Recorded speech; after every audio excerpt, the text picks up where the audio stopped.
some may say, to avoid spread of the conflict into an all-out war with China.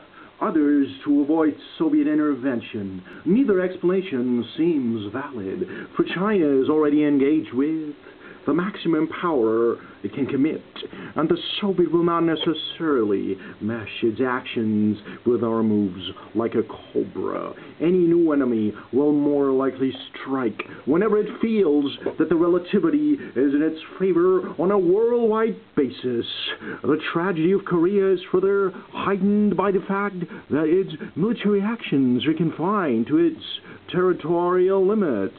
That condemns that nation, which it is our purpose to save, to suffer the devastating impact of full naval and air bombardment, while the enemy's sanctuaries are fully protected from such attack and devastation. Of the nations of the world, Korea alone, up to now, is the sole one which has risked its all against communism. The magnificence of the courage and fortitude of the Korean people defies description.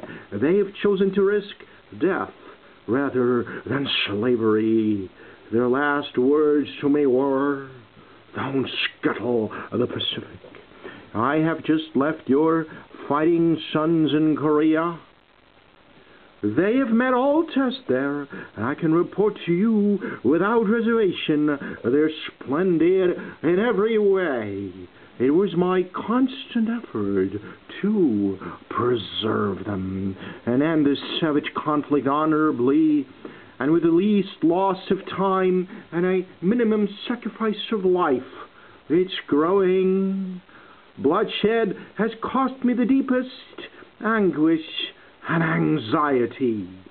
Those gallant men will remain often in my thoughts and in my prayers always. I'm closing my 52 years of military service. When I joined the army, even before the turn of the century, it was the fulfillment of all my boyish hopes and dreams.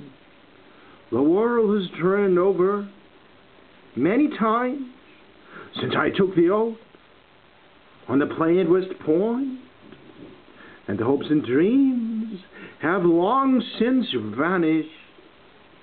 But I still remember the refrain of one of the most popular barrack ballads of that day, which proclaimed most proudly that old soldiers never die, they just fade away.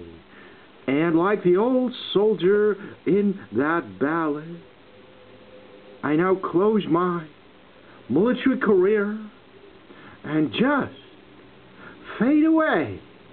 An old soldier who tried to do his duty as God gave him the light to see that duty. Goodbye.